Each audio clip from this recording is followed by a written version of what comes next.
যাকে একটা জিনিস খুব ভালো হলো, কি ভালো হলো, কার ভালো হলো, কেন ভালো হলো, সেটা তো অবশ্যই বলবো। তার আগে একটা জিনিস দেখাই। এই যে এসআইআর এর ফর্ম, আমরা কম বেশি সবাই জানি যে এসআইআর এর ফর্ম আমাদেরকে সবাইকে ফিল আপ করতে হবে।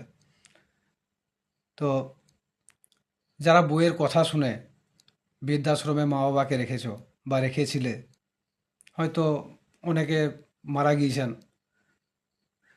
তো তাদের উদ্দেশ্যে বলছি ভাই, তোমরা 2002 সালের মা বাবার লিস্টের নাম খুঁজো না, খুঁজে কোনো লাভ নেই। কারণ তোমাদের শ্বশুর শাশুড়ি তো আছে, তোমার শ্বশুর শাশুড়িদের নামগুলো দিলে হয়ে যাবে।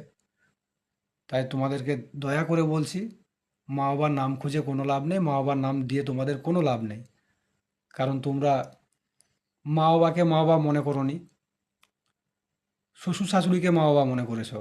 কার কথা শুনে? কার ভয়ে? বইয়ের কথা শুনে, বইয়ের ভয়ে।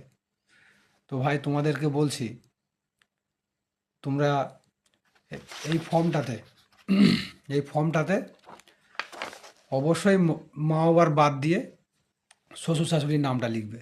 ঠিক আছে?